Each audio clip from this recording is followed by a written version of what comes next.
to Naptime Nuggets with me, Raylene Osberg from Thriving Together. I'm so excited that you guys were able to join me today. These little nuggets are about decreasing your stress, enhancing your joy, and increasing your success in just one little nugget a week. They're specifically designed for those providing care for young children to help make it so that you have less stress while you're doing it, because it's not easy. Children 0 to 8 have a lot to learn, and you work to teach it to them, and guess what? They need to relearn it. Just like me, Raylene, 50 years old, sometimes I need to relearn things too. But then you throw coronavirus in and the whole world turning upside down for these little people and us too. And boy, it has been a stressful road. So I wanted to go ahead and start bringing you guys information and tips and tools again on a weekly basis. I'm going to be here for at least 6 weeks, maybe even more. I'm going to be doing on Wednesday the Naptime Nuggets, 10 to 15 minute little mini training. And then on, I believe on Mondays, I'm going to do a question of the week. So from the week before, a question that came up in my sessions that people wanted to know about. And so I will be answering a question of the week also. That'll be a very informal on Thriving Together on Facebook, just a little question and answer. So that's what's coming up. So today we're going to talk about riding the emotional roller coaster, managing children's feelings and questions during this difficult anxiety-producing time. So I found a couple great resources that I'm going to be pulling from today. I wanted to make sure to tell you, if you do participate live for these Zoom webinars, that when you do comments at the end, share those comments with panelists and attendees. So you can pick this button here that says all panelists and attendees, and that'll make it so everybody gets to see your ideas. And you can control your view, so you can open the chat or you can close the chat. You can move that chat box around, and you can also make my webcam bigger or smaller. So that's the advantage to these Zoom webinars. Love them so far. So you get a question during this difficult time. Why can't I go to the park? I want to go to the park. How come you won't play with me as much, right? For those people who are trying to balance the needs of older kids studying and the younger children's needs, maybe even working from home, providers under additional stress with all the things coming at you right now. And here you have all these questions from kids, some easier, some more difficult to handle. But when a child comes to you with their feelings or with their questions, what do? How do you answer those questions in this difficult time when maybe you even have a lot of uncertainty? So Kim Jackson from Conscious Discipline has this great little video that I'm going to link you to at the end. And she says that when a child comes to you with these feelings or questions, what she wants you to do first, which I think is a great idea, is first consider, are they looking for understanding? Do they just want to be heard? Or do they actually need information? Do they need you to help them problem solve? So when they bring you, you want to determine that, because if they're really looking for understanding and you provide information, that's a major irritant. So that's going to very much bother the person who's coming to you. So if you've ever had somebody try and problem solve when you're just trying to share your feelings, you know what I'm talking about. It's not easy for adults or for kids. So questions during this difficult time, if they're looking for understanding, Kim says that some of the questions they'll be asking is, what if? So what if I don't get to go to the park again? Or what if my mommy gets sick? Or what if I can't go to my childcare anymore? Or what if we never, so it's that, do you hear it? It's not based on right now, usually. It's based on the future. They're worried, maybe they have anxiety about what's going to happen in the future. And so that means they're really probably looking for understanding. The other question is more of a tone. So if they ask, why can't we go to the park? They might just be looking for information, why they can't go to the park. But if they say, why can't we go to the park? They're saying, I need some help here. I need to be heard. I'm really frustrated right now. So today we're going to be talking about number one. If they're looking for understanding, what are some things you can do? Now, very many times I've said, label their feelings. And I can't say that enough. Yes, label their feelings. But today we're going to go beyond that, because we know that, right? So watch this video of this little guy and try and determine why the communication is not working here. They can listen to me. Like I do this all the time. And if I go out at the house with the door, Matthew has his toys, and then Matthew has all his toys. Okay, but I have to yell at you guys. No, listen, Linda. Listen. Okay, what? Like everything they do at this house, they can't trust everything at Grandma's house. Okay. Okay, then what? Then you're not listening to me. Then you're not listening to me. I asked you not to do something. No, but listen to me. Okay. If we do something, if you get that thing off, you're gonna break it. Okay, but I'm letting you know that you cannot. No, you're not listening. Okay, so what is happening for this little guy? He's not being heard, right? He's trying so hard to get his message across and to feel understood. But she just keeps trying to come back and give him information. So it continues.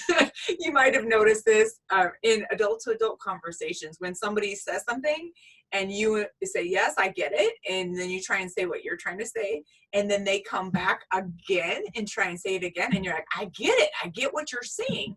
But now I want you to listen to me, right? And you just keep both escalating. And here you are stuck in this circle that just goes around and around. So what can we do? How can we help kids in that moment where they're asking these questions and they really need understanding?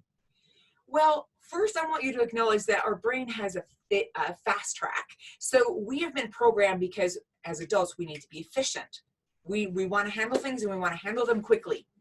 So we've been trained to literally pay attention this much and then go ahead and interpret a lot, trying to figure out like, okay, what can I do about it? How can I problem solve this? How can I get you through these feelings? How can I move you on? How can I get to snack time or wherever it is you're trying to go to?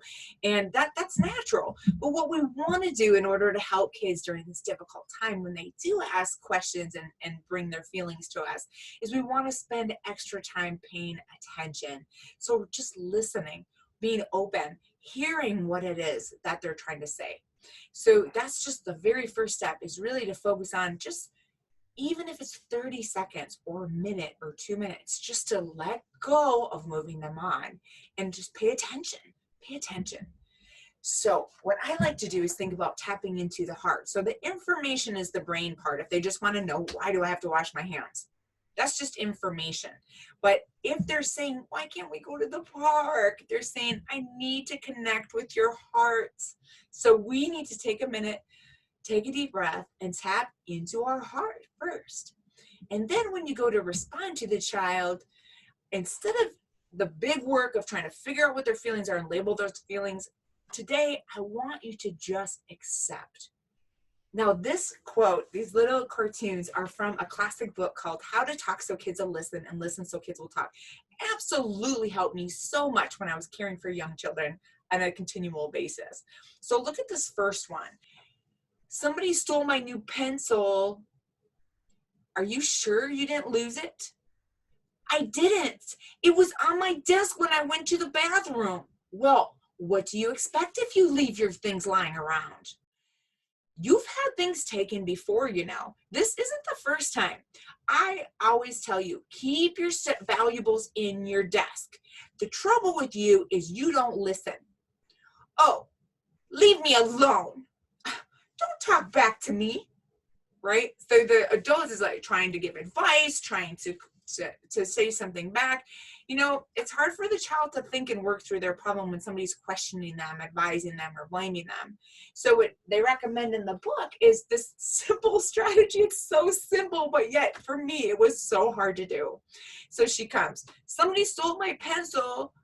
Oh, I left it in my desk when I went to the bathroom and somebody took it. That's the third time I've had my pencil taken from me. I know. From now on, when I leave the room, I'm gonna make sure to hide my pencil in my desk. I see. So all the adult is doing here is, so I I literally was studying this book, and here comes my daughter. We're riding in the car back from kindergarten, and she says, Mom, that boy is bugging me again. So common complaint, the same boy in the playground keeps picking on her. So in the past, I'd interrupted and said, well, what did you do? What could you do differently? And really had her try to think about how she might go get a teacher for help. She might tell him how she's feeling, things like that, ask him to stop, you know. So I would jump in, trying to teach her and give her advice. And this time I just read the book. So I said, Haley, oh, that sounds bad. Tell me more. She says, yeah, he was on the playground and he kept getting in my space. Oh, yeah, I didn't like that. Oh. And then he came up and he grabbed me by the waist and he turned me in a circle and he threw me. He did? Yeah. And then he grabbed me by the throat. What? Yeah, and he said, I'm gonna kill you, MFer. She actually said it, those words out loud. And I was like, what? Isn't that crazy? I just learned this new skill, and there I had to use the new skill, and then it was working. What if I had cut her off? What if I had said, Haley, you need to do things differently, or started to give her advice? Can you imagine? So it's really important. This is an extreme example, but it's all the time kids come to us with something that they're feeling, something that they're experiencing. And it's very easy to jump to advice, but it's so important to get into our heart and tune in to the other, to that person. So yes, you can also give those feelings a name, but taking the time to really just accept is such a great thing. So I'm going to try and find it. I tried to find it before this. I read it the other day. It was so great. And this mother was writing to James Lamberry, who had also given the advice of just accepting the feelings. And it really freed her. It really made her feel like instead of trying to solve the kid's problem or problem solve or give them advice, it really freed her to just accept that's the way they feel. That's the way they are. So if they're scared, if they're sad right now, if they're mad, if they're disappointed they can't go to the park, we're just gonna just accept it. Just listen and try not to solve. Try it this week if you haven't done that and see what happens. See if you, like my daughter, have kids start to talk a little bit more and maybe even solve their own problems. And so this other one, give feelings a name. I love this one too. So let me read you this cartoon really quick and then we're gonna wrap up. My turtle is dead. He was alive this morning. Now don't get so upset, honey. Don't cry. It's only a turtle. Stop that. I'll buy you another turtle. I don't want another one. I don't want another one. Now you're being unreasonable. Right? So I'm just denying the feelings. And what happens when we deny feelings is the feelings get bigger. So an alternative is to give the feelings a name. Dan Siegel, who wrote No Drama Discipline, calls it name it to tame it. So here is the difference. My turtle is dead. He was alive this morning. Oh no, what a shock. He was my friend. Oh, to lose a friend can hurt. I taught him to do tricks. You two had a lot of fun together. I fed him every day. Yeah. You really cared about that turtle. Do you feel the difference? So just giving the feelings a name helps the child start to regulate again. So in a couple of weeks, I'm going to be teaching promoting self-control again. And so this is one of those great strategies that actually at the end of the day helps the child learn to self-regulate. So just accepting the feelings and giving a name to the feelings can actually promote self-control in young kids. You can see it in these two examples, right?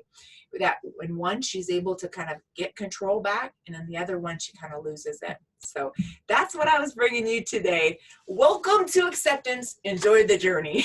I love it. Just as you go through your week and kids come to you with these feelings and these frustrations with the current time, just practice acceptance, tuning in, and just listen.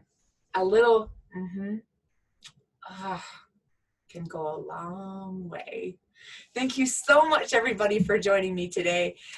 Next up, we'll be looking even deeper at promoting self-control. That's the next webinars that are coming to you live, and that is also going to be the basis for some of our future Naptime Nuggets. So if you have difficulty with children having self-control, especially those young ones, you're going to want to be joining me in the next few weeks. And next week, we're going to do part 2 of this, where we look at what if kids are just looking for information, though? Why can't we go to the park? Like, really, why can't we go to the park? What are some ways that we can share information that's going to reduce that anxiety and increase kids' ability to kind of accept the current state, but also know what they can do about it to stay safe? It takes a big heart to shape little minds. Thank you for joining me today. Keep loving up those kiddos. Keep doing that beautiful work that you're doing. And thank you for joining me, because really, we are more together. Thank you so much. Have a great day, you guys.